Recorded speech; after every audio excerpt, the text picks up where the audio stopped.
Mesdames, Mesdemoiselles et Messieurs, bonsoir. Ravi de vous retrouver sur Bonferré Télévision pour cette grande édition d'information dominicale que nous ouvrons avec cette lueur d'espoir pour Madame Aïssa Harouna. Aïssa Harouna, c'était mère de famille de 37 ans que vous avez sûrement suivi sur Bonferré Télévision, qui a initié une série de reportages sur son état de santé. En effet, elle est atteinte d'un cancer à la tête à la suite de la série de reportages réalisés par le groupe de presse radio et télévision Bonferré. C'est un véritable élan de solidarité qui s'est manifesté autour de sa cause et grâce à Allah, hier, elle a pu être évacuée pour Tunis pour y subir des soins appropriés. Cela a suscité ce commentaire de Abderrahman Younous Aïssa. Hier soir, à l'aéroport international Diori Hamani de Niamey, un petit groupe de personnes s'affaire autour d'une dame à l'entrée de l'aéroport. Parmi elles, M.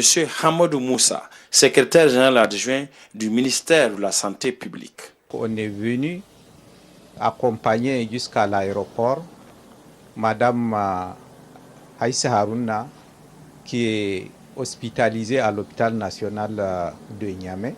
Aïssa Harouna, c'est elle, cette jeune dame de 37 ans, dont le visage vous est certainement familier. En tout cas familier à beaucoup de téléspectateurs de Bonferré. Elle est atteinte d'une tumeur à la tête. Ce soir, elle s'apprête à s'envoler pour Tunis pour y subir les soins adéquats. Elle n'oublie pas tous ceux et celles qui ont rendu possible et effectif son évacuation dans une émotion à peine contenue. Je remercie le bon Dieu et toutes les bonnes volontés. Je remercie aussi tous ceux qui ont contribué à mon évacuation. Je remercie également mon époux qui ne s'est jamais plaint de ma situation en 3 ans de maladie. Depuis le premier reportage de Bonferré Télévision, en effet, sur ce cas social, de bonnes volontés se sont manifestées pour aider et soutenir Aïssa. De la caisse Asusu SA, en passant par les femmes de la BOA, de l'hôpital national de Niamey, de la Jeune Chambre internationale ou de la chaîne de l'espoir, tout le monde s'y est mis. Ces 2 dernières organisations ont même tenu à accompagner Dame Aïssa hier soir à l'aéroport, heureux de voir leurs protégés enfin partir vers l'espoir. Comme on le dit, la chaîne de l'espoir du Niger, on a essayé de mobiliser les uns et les autres pour ne serait-ce que lui, en tout cas lui apporter un soutien moral. Et avec la contribution de Bonferré, qui avait déjà annoncé l'élément, nous avons pu effectivement monter une chaîne de l'espoir pour Aïssa Harouna. Nous avons mobilisé quelques fonds avec lesquels nous avons pu payer ses frais médicaux. Et aujourd'hui, en tout cas avec la grande contribution du ministère de la Santé, elle est en train d'être évacuée, qui est déjà pour nous notre grande satisfaction. Aujourd'hui, vraiment, c'est une grande satisfaction de voir que notre lutte a pu, notre combat a pu amener quelque chose que la cause d'Aïssa est défendue et elle va aller suivre ses soins tranquillement. À l'instar de son mari et de sa famille et de toutes ces bonnes volontés citées, Aïssa a surtout reçu le soutien et l'accompagnement de 2 personnes. Notre collègue et sœur Bouli Adamide, qui, autant qu'elle a pu, a sacrifié son temps et son énergie aux côtés de Aïssa et de sa famille pour voir enfin celle qui est désormais devenue comme sa grande sœur bénéficier de cette évacuation sanitaire salutaire. L'autre personne dont le soutien a été sans faille et surtout décisif, c'est Dr Ilyas Idi Maïnassara, ministre de la Santé publique. On est venu ici pour manifester l'engagement du ministre de la Santé publique. Le ministère va faire tout pour que tout Nigérien, toute Nigérienne qui est malade soit pris en charge par le ministère. À Bonferré Télévision, nous n'avons pas l'habitude d'être de laudateurs de mauvaises lois. Mais nous savons que si Dame Aïssa a pu bénéficier des fonds publics de solidarité sanitaire en ces temps de sécheresse financière au niveau de l'État, c'est bien grâce à la perspicacité et à l'insistance du ministre de la Santé publique. Ilyas Idi Mainessara a fait preuve de responsabilité, de solidarité et d'humanité. Il lui est arrivé, au-delà de sa fonction de ministre de la Santé, de personnellement appeler pour s'informer de l'état de santé de Dame Aïssa et de son évolution. Hier soir encore, n'eût été des devoirs familiaux hors de Niamey, il serait parmi les premiers accompagnants de Dame Aïssa. Merci, monsieur le ministre. Merci, docteur. Merci de donner espoir à Aïssa, à son mari et à ses enfants. Merci de redonner vie à cette famille nigérienne qui en avait tant besoin. La suite de cette édition, avant de poursuivre ce journal, je vous annonce que j'ai un invité sur ce plateau. Il s'agit du professeur Jawed Sandel de Swiss UMF University au Niger. Professeur, bonsoir. Dans quelques instants, nous allons parler du test d'entrée qui sera organisé par cette université dans le cadre de l'organisation de la rentrée scolaire d'octobre prochain. Donc ça sera dans quelques instants. Le temps de vous signaler qu'on a désormais une idée assez précise du nombre de personnes tuées, blessées ou de dégâts matériels causés par les différentes pluies qui sont abattues sur toute l'étendue du territoire national. En effet, on parle de 40 décès dans les inondations. C'est ce qu'il faut retenir de cette communication faite hier par la Direction générale de la protection civile, dont l'essentiel nous est résumé dans ce reportage signé Balima Borema. Les bilans humains et matériels continuent de s'alourdir depuis le début de cette saison des pluies. Les dernières précipitations enregistrées ces dernières 48 heures sont venues compliquer le nombre de sinistrés et de décès. Selon la direction de la protection civile, on dénombre plus de 40 décès depuis le début de la saison. En termes de bilan, à la date du 25 et 26 août 2017, là, nous pouvons annoncer un bilan national de 43 décès, dont 40 ont été occasionnés par des effondrements de domicile et 3 par noyade des gens qui voulaient franchir des coris. Hormis les 43 décès, nous avons eu à dénombrer 8494 ménages sinistrés. Ça, ce sont les statistiques de la protection civile.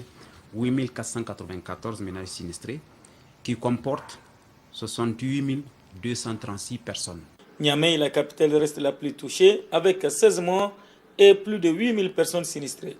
Au niveau de la direction de la protection civile, le cas de Niamey est dû au mauvais lotissement fait dans certaines zones inondables. Et nous avons demandé de gros moyens. Dieu merci, on a mis à notre disposition un avion de l'armée de l'air qui a fait des images qui présentent vraiment la situation de l'habitat sérieusement inondé, notamment du côté du quartier Bobiel ou Sonissi, c'est-à-dire que le bras mort du Guntiena qui prend sa source dans cette zone-là vient traverser le nouveau goudron qui relie la francophonie à la Nigélec là et passer par la zone de Bédir pour se jeter dans le Guntiena du côté de Africa Hall. C'est pourquoi le directeur général de la protection civile demande l'intelligence des personnes concernées et qui sont dans les zones inondables de changer de lieu afin de permettre une prise en compte des zones et permettre leur mise en valeur par l'État et ses démembrements.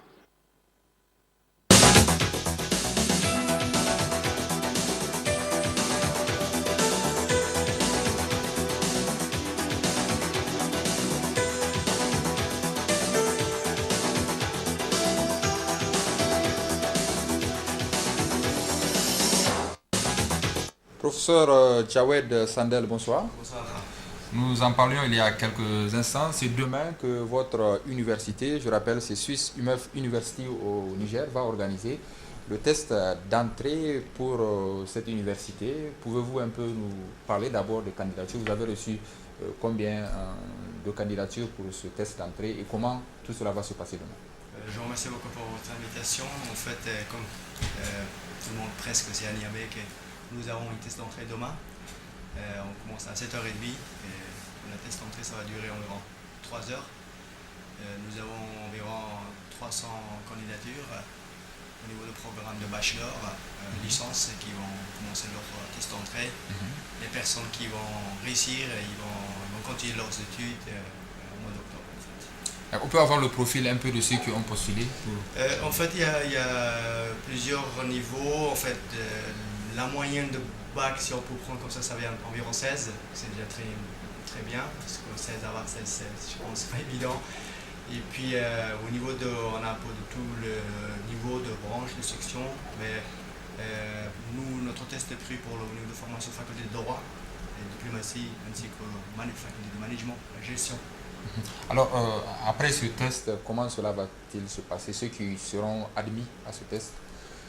Oui, en fait, comme l'ensemble du document traité au début, après validation par notre directeur académique, les candidats ils ont reçu une confirmation qu'ils puissent participer au niveau de test d'entrée.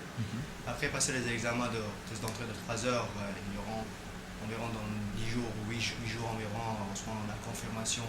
Ou bien les informations, s'ils ont passé, ils ont réussi ou bien non. Si quelqu'un qui réussit, ça leur permettra de continuer ses études pendant la durée de l'engagé 3 ans. Et pour certaines personnes qui n'ont pas pu la moyenne, ils ont encore une chance pour la deuxième fois pour la candidature. S'ils arrivent à réussir pour la deuxième fois, ils arriveront à continuer les études chez nous. Sinon, il n'y a pas de chance pour la troisième fois. Alors, je le rappelle, la rentrée c'est pour le mois d'octobre. Pouvez-vous déjà un peu nous parler du corps professoral que vous avez sollicité pour former ces étudiants dans votre université? On a déjà constaté au niveau de votre emplacement provisoire que vous avez pris à Niamey, à côté du mairie garage, qu'il y a déjà eu un certain nombre de travaux de rénovation qui ont été faits en prélude à la construction prochaine de votre propre université ici au Niger. En fait, au niveau du cours professoral, le cours commencera le 2 octobre. Vous savez très bien aussi, parce que vous travaillez à la télé souvent, mais c'est mieux que n'importe qui, le niveau des informations. Nous avons une faculté au cours professoral à assez très haut niveau, surtout c'est des professeurs qui ont à la fois expérience académique, mais aussi la théorie aussi, pratique plutôt, qui permettrait aux étudiants de comprendre qu'est-ce qui se passe dans le marché, quels sont vraiment les besoins de marché. Parce qu'il y a beaucoup d'institutions, universités malheureusement dans le monde aujourd'hui qui sont en train de former les futurs étudiants. Mais notre but, vraiment de former non seulement des personnes qui vont chercher un travail, mais plutôt aussi à la création de travail et à la réflexion de leur avenir dès maintenant. Parce qu'on forme les étudiants non seulement qui vont chercher plutôt toujours un salaire ou un poste, mais plutôt comment ils arriveront de contribuer pour de gros projets, de projets macro. Et puis au niveau de programmes professionnels aussi, nous avons mis l'accent à des gens très haut niveau avec certaines expériences, minimum 5 ans d'expérience pour qu'ils puissent accéder chez nous dans notre université. Et puis cette formation aussi enseignée par des professeurs praticiens qui viennent un peu de monde entier, de la Suisse, de la France, des États-Unis, du Canada. Et ils vont enseigner par module, bien évidemment. Il y aura aussi des professeurs nigériens, africains, des gens qui vont venir enseigner aussi certaines matières selon les matières, selon leur spécialisation. Alors, en dehors de l'enseignement basique que vous allez donner à ces étudiants ici au Niger, quelles sont les opportunités que vous voulez leur offrir, notamment d'aller par exemple en Suisse pour des stages ou éventuellement des déplacements dans des entreprises? En fait, nous, on essaie de motiver les étudiants de rester ici, d'étudier ici, chez eux, parce que je pense que le pays a besoin de son propre cerveau. Mais en cas d'intérêt, certains candidats, si ça l'intéresse, de partir à l'étranger, de continuer une partie de leurs études, il y a la possibilité qu'ils fassent leurs dernières années à Genève, ou bien à Dakar, ou bien au Mali, dans d'autres campus, ou bien avec des partenaires, sans changer les frais de scolarité. C'est-à-dire que les frais de scolarité, ce sera les frais de scolarité qui vont payer ici. Et aussi, nous prévoyons de travailler avec les entreprises locaux aussi, de travailler de temps en temps quand nous étions besoin des stages, de travail.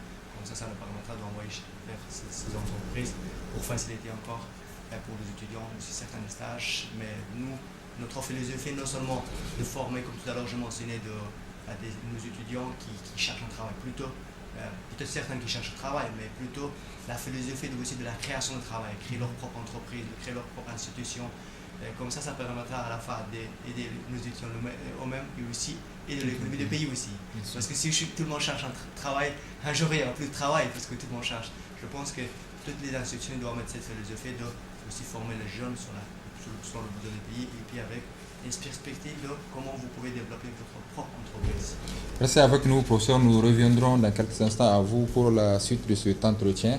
Le temps de signaler que le réseau jeunes et politiques de l'Afrique de l'Ouest, coordination du Niger, a initié un forum national de la jeunesse politique du Niger. Le forum s'est tenu ce dimanche au siège du SNAD sous le thème promotion de l'influence des jeunes au sein des partis politiques. À la suite de ce forum, les jeunes membres des partis politiques du Niger ont rendu public une déclaration de presse cet après-midi.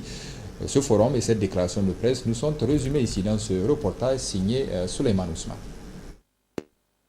Le réseau jeunesse et politique de l'Afrique de l'Ouest, coordination du Niger, multiplie ses actions de sensibilisation et de formation de la jeunesse nigérienne dans le cadre de l'exécution du programme de renforcement des capacités des jeunes leaders politiques, Programme for Young Politicians in Africa, PIPA. Un programme dont l'objectif est d'accroître l'influence des jeunes au sein des structures politiques, en témoigne d'ailleurs le présent Forum national de la jeunesse politique du Niger qui a porté sur la promotion de l'influence des jeunes au sein des partis politiques. Il est donc un devoir pour nous, jeunes leaders politiques, d'analyser la vie de nos partis politiques, notamment l'inclusion des jeunes et des femmes. C'est d'ailleurs l'objectif de ce forum qui se veut à la fois un espace de réflexion, mais aussi un cadre fédérateur de la jeunesse politique de notre pays, sans distinction aucune.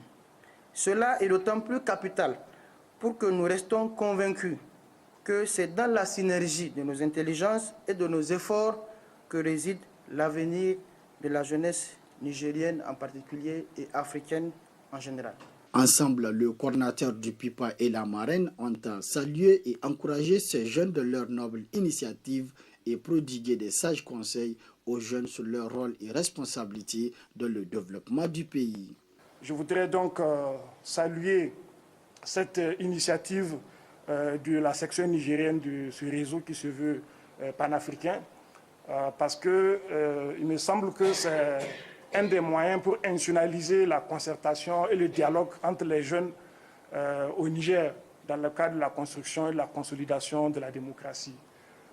Je voudrais saluer votre dynamisme, le dynamisme de votre réseau, parce que de manière assez récurrente et régulière, vous organisez des rencontres, vous organisez des formations et chemin faisant, vous êtes en train de forger une nouvelle façon de faire la politique au Niger et c'est très salutaire. Je voudrais saluer ce dynamisme-là, cette créativité, c'est vraiment important.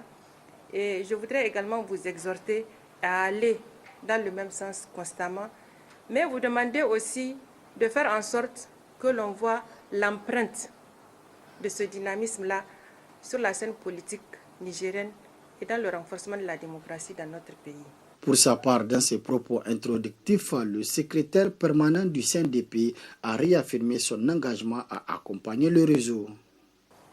Je vous encourage à maintenir cette cohésion et à privilégier toujours le dialogue et l'intérêt général. Pour ma part, je puis vous assurer que le CNDP, le Conseil national de dialogue politique, continuera à répondre à vos sollicitations et à vous appuyer dans vos initiatives à venir. Aussi, en marge de ce forum, la coordination du réseau jeunesse et politique de l'Afrique de l'Ouest, coordination du Niger, a publié une déclaration de presse. Nous, jeunes des partis politiques du Niger, recommandons à l'endroit des autorités publiques de respecter les engagements pris en matière de protection et de promotion de la jeunesse tels que prévus par les dispositions de la loi fondamentale et de la Charte africaine de la jeunesse et des autres instruments juridiques internationaux régulièrement ratifiés par le Niger. De prendre aussi les mesures nécessaires à la mise en œuvre effective de la politique nationale de la jeunesse. D'envisager un mécanisme de financement public des organisations de la jeunesse en plus du financement classique accordé aux partis politiques. À l'endroit des leaders des partis politiques, créer les conditions pour une implication et une responsabilisation de la jeunesse des partis politiques. Veiller au respect du critère d'âge tel que défini par la Charte africaine de la jeunesse. dans la direction des structures de jeunesse des partis politiques. Mettre aussi en place des mécanismes d'autonomisation financière et organisationnelle des structures de jeunesse. Ce forum, qui se veut un cadre d'échange et de réflexion, a permis à ces jeunes de comprendre beaucoup de choses sur la vie politique ainsi que de la thématique abordée, mais également tirer beaucoup de connaissances. Pour rappel, composé de jeunes venant de diverses formations politiques, de la majorité et de l'opposition, le réseau Jeunesse et Politique de l'Afrique de l'Ouest mène des actions pour l'accroissement de l'influence des jeunes dans les partis politiques et prône également le dialogue interparti. Parlons à présent de la création de ce tout nouveau syndicat dans le secteur des médias. Il regroupe les travailleurs des médias de la presse privée du Niger. Il est dénommé le syndicat national des professionnels de la presse privée, en abrégé SINAPREP. Ce syndicat a vu le jour donc ce matin et s'est affilié provisoirement à la centrale syndicale dénommée Union Générale des Syndicats Libres du Niger, CGSL Niger. On fait le point dans ce reportage signé Soumana Karimou sur des images de Ibrahim Ousmane.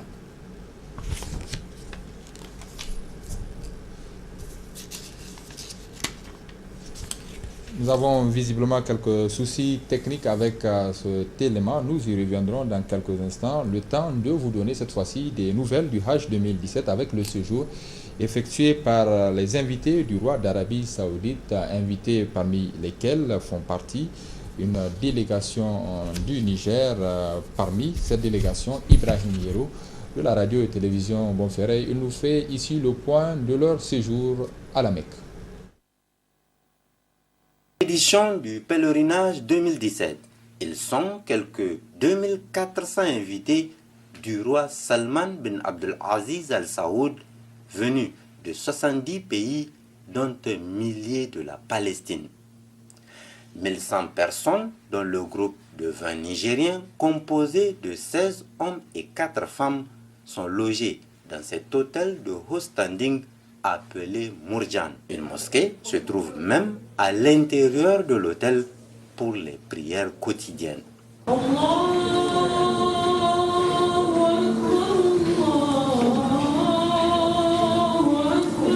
Moulay Abdoulaye est l'un des 3 journalistes nigériens du groupe.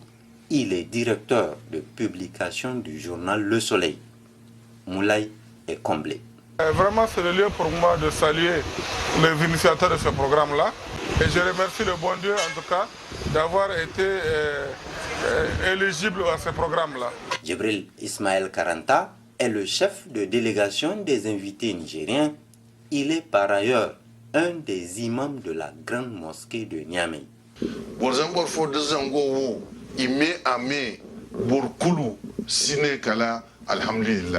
Autant dire, les invités du roi Salman bin Abdelaziz Al Saoud, outre l'obligation religieuse qu'ils accomplissent, vivent dans des conditions presque irréprochables. Nous en parlions il y a quelques instants, la création de ce nouveau syndicat dans le secteur des médias privés, dénommé le syndicat national des professionnels de la presse privée, SINAPREP en abrégé. Il a tenu son assemblée constitutive ce dimanche et a décidé de s'affilier à la Confédération générale des syndicats libres du Niger, la CGSL Niger. Le résumé de cette assemblée générale dans ce compte-rendu de Soumana Karimou sur des images de Ibrahim Ousmane. La presse syndicale privée nigérienne vient d'avoir un nouveau-né. Son nom de baptême, le SINAPREP, le syndicat national des professionnels de la presse privée. Le secrétaire général provisoire du SINAPREP a d'abord évoqué les conditions de vie et de travail qui ne sont toujours pas réunies, mais qui n'empêchent pas les travailleurs des médias à bien faire le travail, métier qu'ils exercent voilà encore plusieurs années. Cette indifférence a trop perduré et a donné l'impression d'une faille syndicale certaine.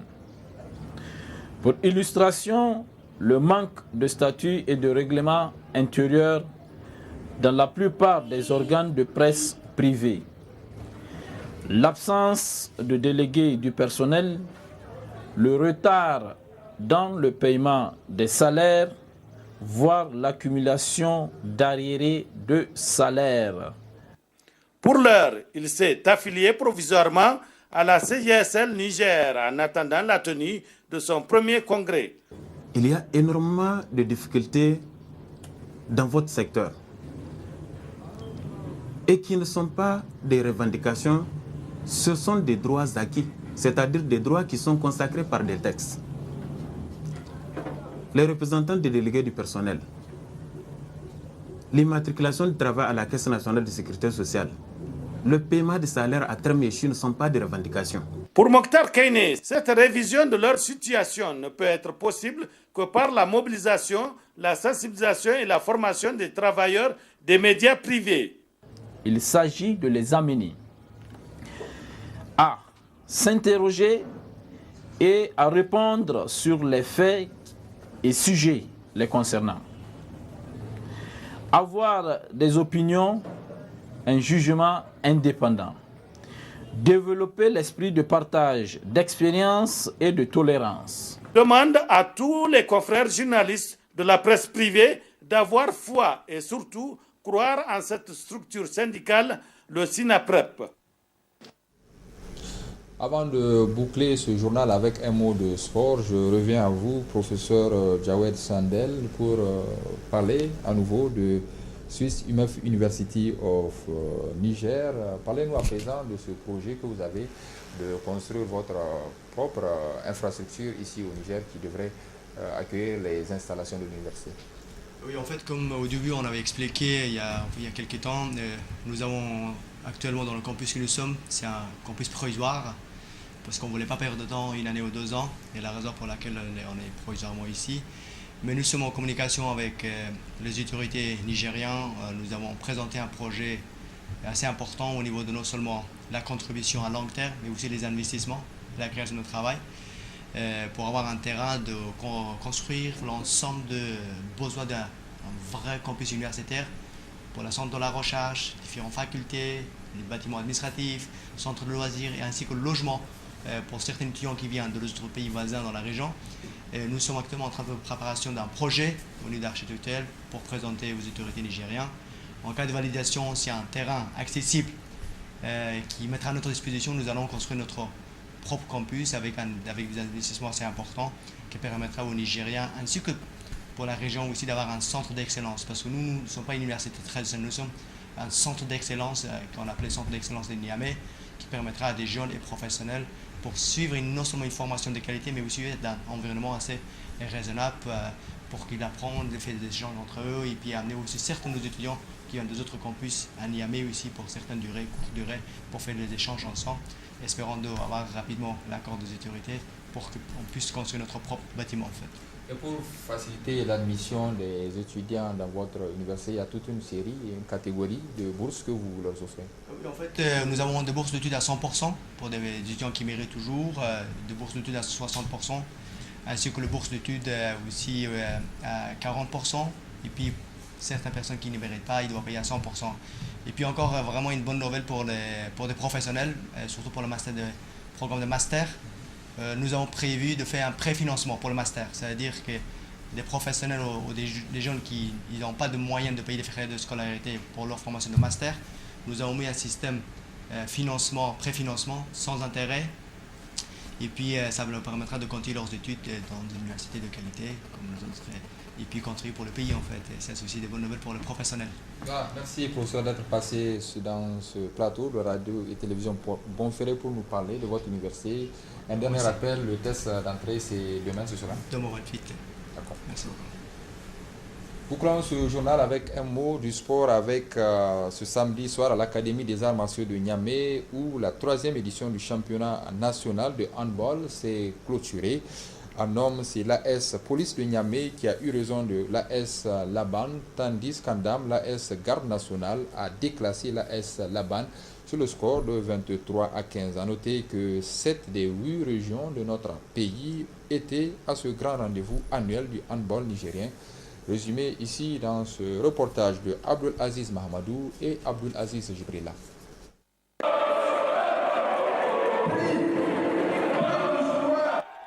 AS Police de Niamey, champion national 2017 en hommes.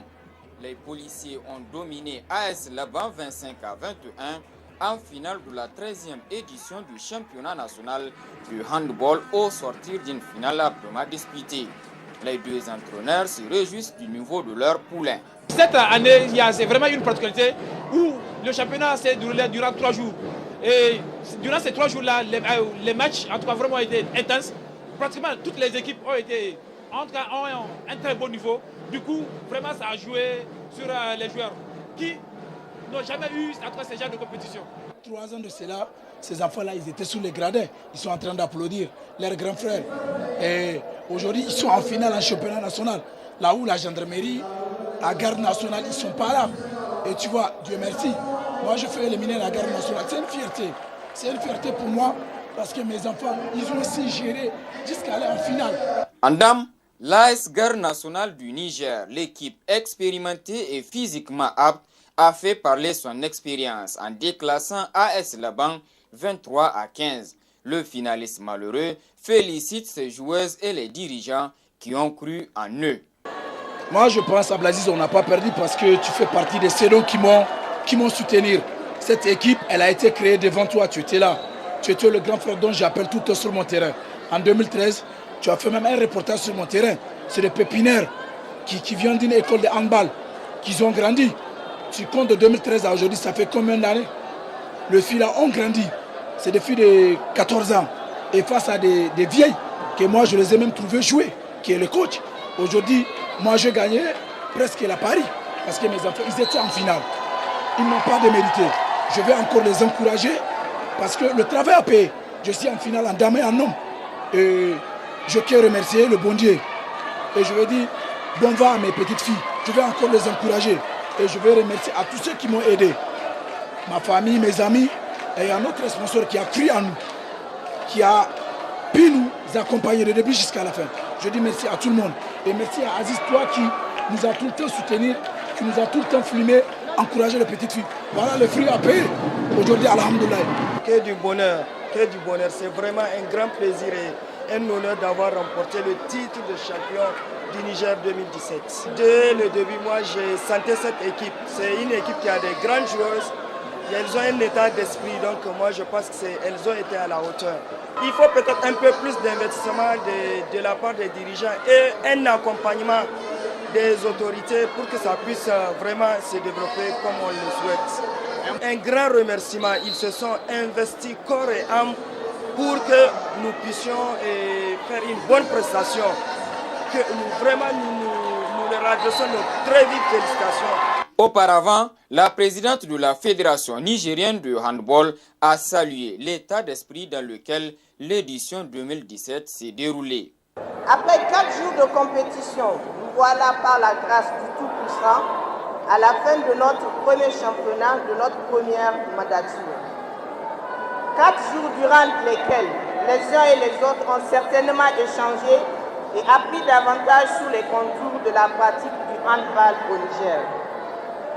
4 jours qui ont permis aussi à la direction technique de détecter les jeunes talents qui constitueront très prochainement l'ossature de nos futures équipes nationales féminines et masculines. Enfin, 4 jours durant lesquels les jeunes se sont familiarisés, les équipes se sont affrontées pour connaître leurs réelles capacités et leur niveau, et les joueurs ont pu mesurer leur aptitude dans un esprit de fraternité et de camaraderie. Reconnaissance réitérée par le représentant du ministre de la Jeunesse et des Sports qui trouve en la Fédération nigérienne de handball un modèle à suivre. Ce succès, nous le devons au dynamisme de la Fédération nigérienne de handball qui a su mobiliser tous les acteurs de cette discipline sportive pour faire de ces championnats un exemple de réussite. Je voudrais lui exprimer toutes les félicitations et tous les encouragements de mon département ministériel. À la Fédération nigérienne de handball, le mérite se reconnaît et les efforts récompensés. Le meilleur joueur homme et dame, la révélation du tournoi, la handballeuse la plus expérimentée du tournoi, tous ont reçu des prix symboliques d'encouragement. Une coupe plus une balle. L'équipe de Dosso en dames et AS Garde nationale du Niger en hommes complètent le podium en se classant chacune 3e dans sa catégorie. Toutes les 3 équipes classées en hommes et en dames ont reçu chacune respectivement des médailles en or, en argent et en bronze. La Fédération nigérienne de handball remet ainsi toutes les 8 ligues régionales du pays au travail en dotant chaque club participant de 3 ballons, les champions 10 ballons et les autres 5 balles pour continuer la préparation au niveau régional. Et ce sera tout pour cette grande édition d'information dominicale de la radio et télévision Bonferré. Merci de l'avoir suivi. Excellente fin de soirée en compagnie de nos programmes. Bonsoir.